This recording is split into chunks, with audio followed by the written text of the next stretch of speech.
As Alison introduced, it's Dr. Alison Gilmour here, and I'm absolutely delighted to have been part of the QA Focus On project and to share some of the findings from that with you this afternoon. To get started, I wanted to get you to think about this question of what do students perceive as good feedback, just from your own perspective. I was going to ask you to write just your initial reaction to that question in the text box, but given that the session is being recorded, if you would rather just take a note on a sheet of paper for yourself. But I just want you to think, just to kickstart the session today, your reaction to that question. So what do students perceive as good feedback? I know that when I first started this work, I maybe had certain ideas about what I thought students perceive as good feedback. So I just thought this could be a nice way to get us started to think about the topic, and something that we can maybe link back to at the end of the session. So as I say, feel free to write in the text box, or feel free to just jot a quick note on a bit of paper in front of you. I can see that some people are typing. So I'll let people write some of their comments, but to get started, I mean, I really wanted to kickstart today just by providing a bit of context, picking up from what Alison had said. And I'm very conscious that there might be people in the session who are quite familiar with the focus on approach, and who are also quite familiar with some of the work that's already been done on student-led teaching awards, but it was just in case there were people who perhaps aren't so familiar. So I was approached by QA Scotland to undertake this project looking at student-led teaching award nomination data. And what I was asked was this question of how do we, what's our understanding of student perceptions of good feedback, and how can we use student-led teaching award nomination data in order to improve our understanding of student perceptions of good feedback. And as Alison said, this forms part of the Focus On project. This is now the second Focus On that has focused on feedback. I think the first Focus On in 2014, it was really successful. The sector really engaged with this idea of being able to explore our feedback practice. So it's great that we're being able to return to this and building on some of the emerging themes coming out of ALIR.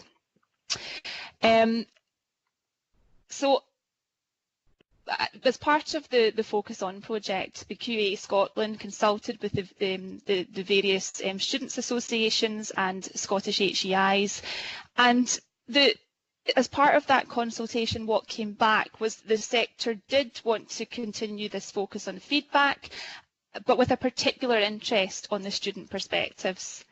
And this question, what do students think about the feedback they receive? But rather than maybe trying to look at new evidence or new data, what do we already know? What do we already capture in the sector that we could use in order to explore student perspectives of good feedback? So that was what led QA Scotland to commission this project, looking at the Student-Led Teaching Award nomination data. It's quite timely, actually, that this piece of work has been undertaken, because there has been, I know within the sector, there is a renewed focus on the Student-Led Teaching Awards. I know that Sparks are interested in looking at this area in more detail, but we've also seen some of the students' associations undertaking some quite detailed analysis of their own award schemes and of the data within their award schemes. And the data is something that I do want to come back to later in this presentation. But as I say, I felt that it's really quite timely, because there's some activity surrounding the SLTAs, the Student-Led Teaching Awards, in the Scottish sector at the moment. Those of you who are familiar with the background of the Student-Led Teaching Awards will know that these initially had been run within 2 institutions in Scotland. Then there was a pilot project run between the National Union of Students and the Higher Education Academy in 2009. But these have grown in popularity and in scale and uptake across different institutions across the UK. for those of you who are not familiar, there are a couple of early HEA reports on the development of the Student-Led Teaching Award pilot in Scotland, and then the development of the model across the UK. So these are certainly worth looking into if you're not already familiar with these publications by the HEA. But they were seen, they're part of the quality context in Scotland, which is that enhancement-led approach in Scotland, and it's also, the Student-Led Teaching Awards have been seen as a way of bridging that relationship between the students' associations and their institutions, working together perhaps to deliver these schemes, but very much being led by the students' associations. But they were also seen within that culture of raising the profile of good teaching, and indeed the idea of celebrating good teaching within institutions. But as I've noted at the bottom of this slide, one of the things that's been repeatedly signposted about the Student-Led Teaching Awards, as well as all these kind of great elements of celebrating good teaching and sharing good practice, there's a real strength potentially in that data, in capturing the perspective of students and really understanding what's important to students. So as that quote, this is from one of the early HEA reports. It's a promising way to find out more about what students value most in their learning experience, including their conceptions of excellence in teaching. So this was the kind of starting point for the project. And this idea of really understanding the student perspectives and their conceptions of excellent feedback were central to the approach. As I've kind of just briefly outlined on this slide, it was an exploratory approach that I took towards the data. The data in itself is nomination data from the different student associations. I'll come back to this point in a second. But it was reviewing these qualitative comments. These comments do range. Some of them are only a couple of sentences, some of them are paragraphs. So there are variations in the data, but it's qualitative text that students have provided to support their nomination. But because I'm really looking at trying to get to that student conception or student perception of good feedback, that it was one of the reasons why I took what we would call an inductive approach, and I was really keen to take a step to the side of any existing literature on feedback, just to focus purely on what was emerging from the qualitative statements within this nomination data. I think that's something that's really quite important. I know a few people that have asked me about this work have pointed to the broader field of activity and the literature in this area, but it was actually quite important that in trying to analyse the data and focus on the student perceptions, that it was quite closed off from that initially when trying to identify the themes and the codes within the data. So that's the final point on that slide. The approach was therefore inductive. I really was keen to allow the different codes and the themes to emerge from the data and from repeatedly going through the data in order to really focus on what the student perspective was, rather than taking existing codes or existing themes from within the literature and trying to see how the student nomination data compared. So I just thought it was quite important to sort of stress that approach. And then after your initial coding of the data, you then start to build up to identify larger themes. Those of you who will have undertaken this type of work before will know. And what I decided to do, I'm a qualitative researcher, but what I decided to do in exploring this data, the student nomination data, was to, following an initial, I would go through the data and look for codes, look for emerging patterns, but then what I decided to do was to provide a sense of the proportion of the data that could be attributed to different codes. I decided to take a sample from within the data that I was provided, and to use that to then provide an idea of how much, the kind of how much of the data could be attributed to different codes, just to give people a sense of the weight that was being attributed to different codes or themes. I'll come back to this in a bit more detail because it's a bit abstract at the moment when you've not got it in front of you. But looking at the nomination data, the QA had received some data from student unions who were happy to provide some of their data as part of the Focus On project for this data to be anonymously analysed to contribute to our understanding of student perspectives. So I've been back and forth with the different students' associations or students' unions from across Scotland over the past couple of months, and in total 10 organisations have provided data to contribute to the project. Just to give a sense, Alison mentioned at the start of the webinar, we have 19 HEIs in Scotland, so 19 students' associations, 10 have provided data.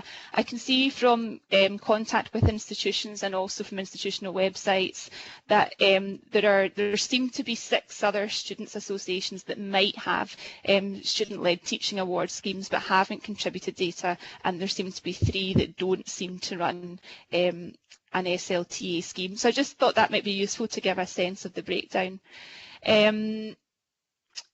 And as I say, the data was provided on condition that this would be used to analyse for the themes rather than, and it would be anonymous, so rather than attributing data to specific institutions. So what I decided to do after that, the data itself is split because, as you would imagine, different institutions have different approaches towards the Student-Led Teaching Awards. Some institutions will have feedback awards, or sometimes it's feedback and assessment awards. So that's quite a specific type of award. But then other institutions will have more general awards that might be Best University Teacher, or it might be, I don't know, another Best Lecturer or Lecturer of the Year. So there are differences in the data. And so what I decided to do was, when deciding how we would include data within the sample, I decided that we would take 1 year from each institution. So some institutions provided 3 years, some provided 2. So what I decided to do was, of the most recent year that the institution provided, that would be the sample year. And then for those institutions that have feedback only awards or feedback focused awards, all of the nominations would therefore be included for analysis. But of course we have these institutions who have these more general or open awards. So what I had to do within that was, within the year and within the different nominations that were provided, I had to look specifically for when students refer to feedback. So there's a difference in the nature of the data, because you had these very specific focused feedback awards and the nominations were very focused on feedback, and then you had this larger set of nomination data for general awards where some mentioned feedback. So lots of institutions provided large data sets with lots of nominations, but actually there were kind of fewer references to feedback. And the other decision that I made in discussion with the QA was that, because I'm looking at student perceptions of good feedback, there was lots of practice in the general awards that I would, in the nomination data for the general awards, there was lots of practice that I would identify as being part of that feedback dialogue. So people would mention maybe meeting with their supervisor and discussing an essay or discussing a literature review.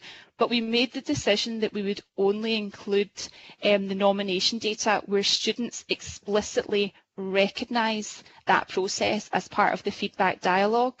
And again, I think that decision was taken because we're really clear that we wanted this to be an inductive approach and not to put the values of myself as the researcher in interpreting that data. I wanted to know what the students understood as good feedback in their nomination. So that's quite an important qualification in terms of what was included and what was excluded in the data. But I should also note another issue with the data was different nomination forms will request different types of information from the person nominating their lecturer. So some will be quite open statements, being asked to provide some information in support of their nomination. Others will say, you're nominating this person for a feedback award, comment on A, B and C. So they're a bit more directive, and I wasn't able to access consistently across the Students' Associations the wording of all the nomination forms. So but I can see at times there's a pattern in some of the nominations, so that clearly when students are providing their nominations, they are responding to what they've been asked within the nomination form, and I just think that's an important thing to keep in mind when we're considering the nature of the data.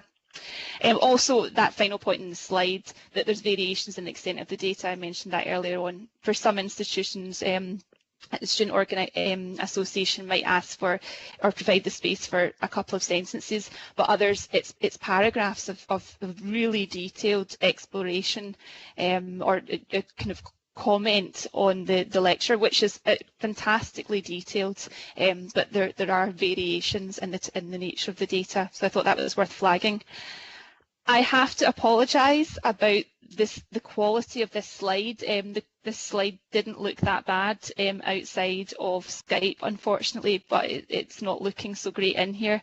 This is just a breakdown of the number of institutions and the number of nominations that ultimately were included in the sample when I was looking to count the different codes. So this is an illustrative sample. This was the one that was based on 1 year from each institution in order to give a sense of the weighting of the different codes within the sample. So moving on to probably what's far more interesting than the sort of the methods and the sampling process, I want to kind of move into what is good feedback and how do students conceive of that. So within the data, I found there were these three main areas that came up. So we have personal qualities of the teacher, we have support, and we have the nature of feedback itself, which is, as you can see, the largest. So I'm just going to deal with each of these in turn. So the personal qualities of the teacher. From reviewing the data, it became quite clear that there were lots of statements within the nomination data that actually weren't, the feedback was contextualised within that broader either relationship between the student and their lecturer, or the broader sort of personal qualities of that lecturer. And I actually think it's important that these are not kind of separated out. You could see that one was influencing the other and therefore influencing what the student perceives as good feedback. And this theme cut across, this personal qualities of the teacher. So if we go back, even when students were focusing on the nature of feedback and making comments about turnaround time or quantity or quality, that kind of thing, this personal qualities of the teacher would commonly occur at the same time as those kinds of statements. So the types of codes that came up when I was looking at personal qualities of the teacher were these areas of commitment, whether the lecturer was approachable, enthusiastic or enthusiasm, and empathy.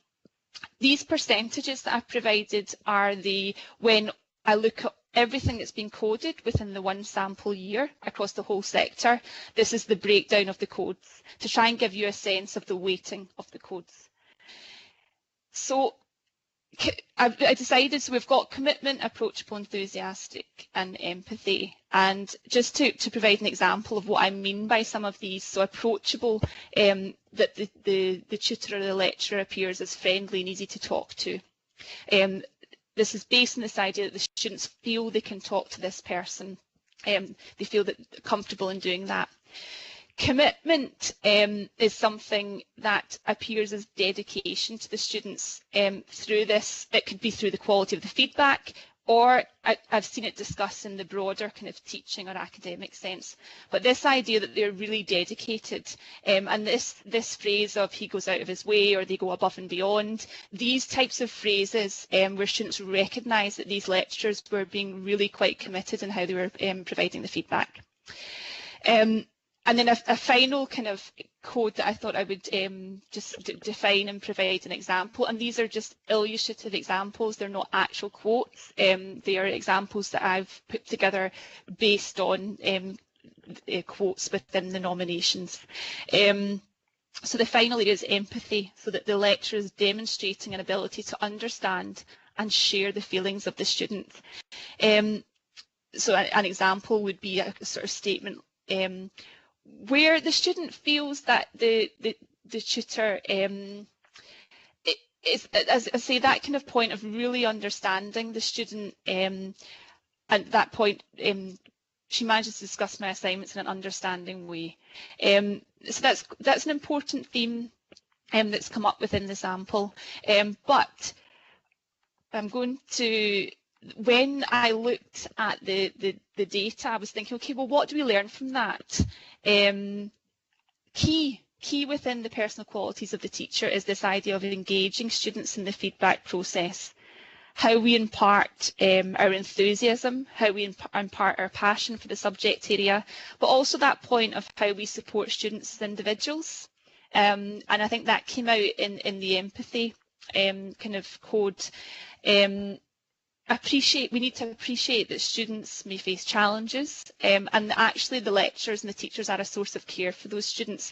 Again, this might not seem as specifically feedback, but it does actually, these are, even in the feedback only categories, there is this, the personal qualities of the teacher is constantly being confirmed.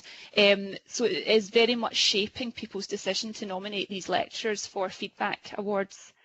I should note that there is a difference between the feedback focused awards and then the general or non-feedback awards, if you want to call them that. In the feedback awards, when personal qualities were being referred to, they were commonly being referred to, it was the two codes of approachable and commitment. These were the two most common codes that were being referred to in the feedback awards. But in the more open and general awards, actually there was a much broader range of qualities that were being discussed, which I don't find that surprising, because again the nomination, the award itself being more general and being more open, I think is more open to interpretation, and we're getting a wider range of qualities coming through. But approachable and commitment were the two most common personal qualities referred to within the feedback focused awards. So next, turning to support. Again, I kind of had to go through the data a number of times and challenging myself on these codes and being quite critical in terms of, is this the right way of conceptualising of this area? But I would say this broad theme is used, as I've said on the slide, where the students identify their tutor as providing support quite explicitly, but also noting the sort of physical effort that tutors are providing, that tutors are investing in providing that support. There is a distinction here. You'll notice in the last theme, the last theme we had, I'm just flicking back, we had commitment. Commitment I see as being a more values-based concept, whereas effort is when the student explicitly comments on the time that was invested, the physical effort that was invested. So that's a slight distinction. Lots of these codes were overlapping at times and coming into the same nominations, but I've tried to, because I'm really trying to understand what's important to students, I've tried to break codes up like that. So as I say, effort and commitment is a good example of one where they actually might seem very similar, but there are slight differences between them for the students. And these were the codes that emerged as part of support. I'll come back to supportive in a second, and then we've got effort though as being another kind of main code there, and students recognising the investment of time in the feedback process. So to define some of these, we've got effort. Again, that's about the physical provision of time. Availability. Now, again, availability is distinct from, in the last slide we had, the lecturer's personal quality. One of the codes was approachable. Were they friendly? Did you feel comfortable approaching them? But availability actually is maybe different, because it's more about, again, maybe the physical quality of access to the lecturer. And then another code within this broad theme of support is academic expertise. You'll notice back on this slide I've got academic expertise and academic guidance. Again, two codes that are very similar, but there is a subtle difference. So academic expertise is where the lecturer is perhaps seen as having this expertise or subject matter expert.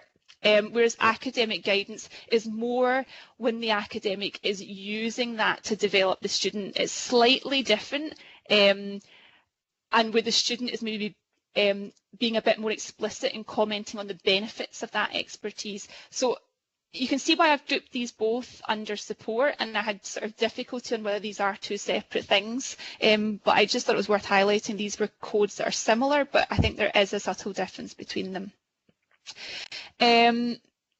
I'm going to, just, I'm very conscious of time, I'm going to move on because the next big area is the nature of feedback. You'll remember from the main slide with the pie chart, this was about 56% of the codes for this project fell into this quite broad category.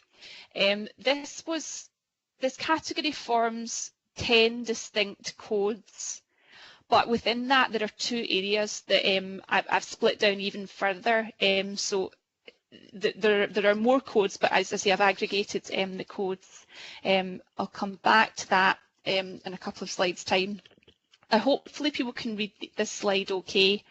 The two main areas here are, sorry for the acronyms, EUP, Enhancing Understanding of Performance, and Forward Orientated. So these codes are two which come together quite a lot in the sample. So there are quite a lot of instances where they're referred together. And what I mean by these is EUP, or Enhanced Understanding of Performance, is when the student recognises that the feedback enables them to understand how they performed in the essay. Or how they performed in their piece of work, whereas forward orientated is more about that action in the feedback, enabling them to change their practice, enabling them to develop a certain academic skill, enabling them to perform better in the next essay or in the exam.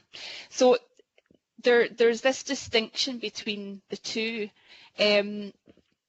but as I say, in lots of cases, the two come together, but as you'll see, that forward-orientated feedback was one of the largest categories. Students really recognised the value in this forward-facing feedback that enables them to change or enables them to develop. So that was a key theme, and this is something I've broken this down. You'll see in a couple of slides I've broken this down because I noticed that this was developing as quite a big theme, and I had to question myself again and again about, well, am I putting things together into this theme where they shouldn't be there? So being quite critical in what comes into that theme. You'll see other areas detailed. I should point out I've got quality and quantity in there. I've put them in, this was what we might call like in vivo coding, where you maybe use the language of the participants, and people sometimes refer to quantity and quality, but just in very general terms. I'm not getting a broader sense of what they mean. It's not quite detailed, it's not quite, I'm trying to think of another example. Balanced. These were the two codes that were phrases that came up a lot amongst students, but they didn't really reveal anything. So I thought I should keep them in as codes, and I've put them in under nature of feedback. I just wanted to pull out a couple of the codes. So we have, within nature of feedback, we've got some of these general codes about method, about detail, about turnaround. I think I'd actually expected turnaround when I think about my own values and things like that I brought to this project.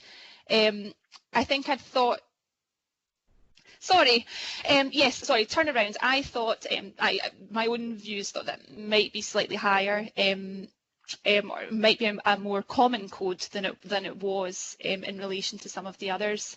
But also notice that turnaround is normally discussed in quite general terms. It's quite a subjective concept. So students might say, you know, refer to receiving things quickly, and sometimes there are references referred to receiving feedback within a few days, but actually in many cases this is quite a general statement, quite subjective, and I think there's something for us to learn there in terms of expectations and better clarification of expectations. Enhancing, just to spend a couple more minutes, because this is the kind of the major weighting in terms of the codes is in these areas of enhancing understanding of performance, and also in terms of the sort of forward orientated feedback. Again, here you will see on the slide I've brought these codes together underneath this main code of enhancing understanding of performance. As anyone knows, when you start coding, you have lots of different categories, but actually I've narrowed it down to these, but there are still some overlaps. Clarity and clear, again, the difference between these two, clarity is more when the student refers to things that improve their sort of lucidity of understanding, whereas clear is maybe a statement when they're just say the feedback was clear or was easy to understand. Actually, maybe not easy to understand, but they might say, yeah, maybe more the feedback is clear, and that's not quite the same as clarity, which is when their understanding has perhaps changed, their understanding on their performance in the last essay, that kind of thing. But this enhancing understanding of performance, in that code as a whole, was about 6% of the codes for the sample, but actually, and whilst it did occur a lot with the forward orientated codes, so people might say that this feedback improved my understanding of where I'd gone wrong in the last essay, and I knew then how to develop my approach to something in the next essay. They might then refer to forward orientated. So you can see how the two of these would come together quite a lot, and actually I'd considered should these join together, but I'd kept them separate at the moment because actually I think the focus on forward orientated was so significant. I didn't want to be seen to be adding in additional codes to forward orientated that actually might be slightly different. Now you can see from this slide lots of students were identifying feedback as constructive. They were using this language of feedback being constructive, but also providing examples that should be labelled as constructive. So in terms of how the feedback is enabling them to develop their future work. But I think there are also other areas, as you can see from the slide within that, linked to aspiration, linked to motivation and to self-efficacy. And again, there are subtle differences between these. I think I've maybe used some of these in the slide. Yeah. So with aspirational, that's something where the feedback is linked to goals. Or either identifying their goals or the student feels the feedback is helping them work towards their goal. So if I just flick back, so what I've come from enhancing understanding of performance, and then we've moved, so I've got some definitions, we've discussed clarity and clear. We've gone into forward orientated as the next code, but sitting underneath that code there were lots of subcodes which are linked, but they're all linked to this idea of forward orientated, and even then you can see within it that constructive feedback is one of the dominant codes in the sample. And so then I was just going on to this next slide, hopefully you're still with me, and exploring just some of, as I say, some of the codes look like they're similar, but actually there are quite subtle differences between them. So we have aspirational, which is about sort of goal focused, but then we have self-efficacy, where this is about the student has an improved belief in their abilities as a result of this feedback. So I've grouped them underneath that forward orientation, but you can see that underneath that broad code there are these smaller codes, but still within that constructive feedback is one of the most dominant. So I'm really conscious of time, so I'm just going to flag up some of the reflections so that there's space for some discussion, hopefully, and questions. One of the things that really struck me was this forward orientation. It's something that as a teacher I was really interested to see this come out in the sample. Now clearly I've got on the slide there is that caveat that the students who might be more likely to nominate their lecturer might be a bit more engaged and aware of the engaged in that feedback, the dialogue around feedback, and so might be more aware of the value in feed forward, as we might call it. But I think it's really quite significant that that's coming out in the data, and that's something for us to build on. What have I said here? Yeah, so that idea of the key areas within that nature of feedback, broad theme, were forward-orientated feedback, feedback that supports understanding of performance, and also this idea of different methods of providing feedback. That referred to not simply perhaps use of technologies like audio feedback or podcasts or videos, but it also referred to students recognising when they were getting individual feedback, group versus maybe group feedback in classrooms, and actually recognising they were receiving feedback in different ways. Again, for me, that's really interesting that that's coming out. It's something that I've learned since undertaking that analysis, that in earlier reports it's been suggested that actually method isn't necessarily something that students are discussing, so it's interesting that that's maybe coming out in these nominations. There was perhaps less emphasis on quantity and turnaround, and actually, as I say, turnaround is quite a subjective concept, so I think that's, in terms of recommendations for the sector about clarity of expectations, is quite important.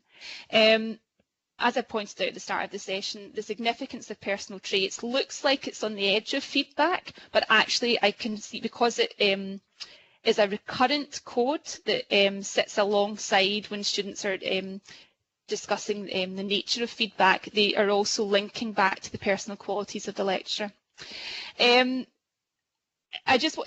One of the things, I had high ambitions when I started this project about being able to look at disciplinary differences, maybe campus-based students versus online, but it's actually impossible to do that with such mixed types of data, and not all of the institutions are capturing data in the same way. So I really think for the students' associations, it's great to see students' associations looking at the data within their own institutions, and students' association staff as well working with students. But I do wonder about this idea of sort of re-instigating a community of practice in the sector in order to explore how students' associations are collating this data and maybe taking similar approaches to analysing it. I mean, allowing for these institutional differences, I do think there could be, it's such a rich source of data that maybe trying to approach the data or collect the data in similar ways could really enhance practice and allow students to look at comparisons a bit more effectively, I think. So I'll stop there for just now. Sorry about the interruption in the middle, and maybe I can take questions or some comments, and I was trying to look back on the text chat at the earlier statements, but of course I think I've lost them because I got stuck outside the room. So that's a bit unfortunate, but maybe it'd be interesting if people reflect on what their initial thoughts on student perceptions of good feedback were, and maybe what came out of some of the analysis of the nomination data.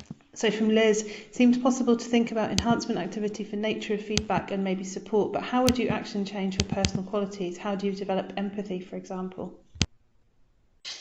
I think that's a really good point. I think if you'll notice, like back in the slides, hopefully you'll come with me, the personal qualities was an area that wasn't as substantial as the nature of feedback, but there is something in there, and as I say, there is that connection. And I think one of my difficulties when I've been writing up some of this is that very point, like how do you say, or how do you encourage lecturers or teachers, okay, well, you need to be more engaging, or, you know, as you say, how do you develop empathy? And I think it's maybe just raising the awareness of lecturers. If I can reflect on my own practice for just a second, because I teach with the Open University and we're at a distance from our students, and sometimes the feedback can feel, I don't know if I would call it depersonalised, but sometimes there can be that growing gap, and it's really important that we remember that our students are students that are joining this academic community, and again trying to think about how we would feel in that process and remember how we went through that process. So I think it's difficult to offer development, but maybe just to signpost the experience of students, to try and encourage lecturers and teachers to relate to that. I don't know, it's tricky, but it came up a couple of times in the nomination data, even simple things like names, learning names, so the students feel like less of a number, was something that came up. Again, there was one of the codes was on, I'm just looking at my notes here, personalised feedback as well, and students feeling that they weren't getting generic feedback, but they were getting feedback that really was tailored to them and their development. I'm just looking now at Alexander's, your post. Post-analysis, how do you encourage lecturers to improve their own teaching style, as particularly as not everyone will feel they need to improve and may not be as capable of self-introspection? Yeah. Well, as part of what we want to do within the report is signpost some recommendations. Obviously, I kind of focused at the end of the session today on recommendations in terms of the SLTAs, but not necessarily on teaching practice or maybe staff development.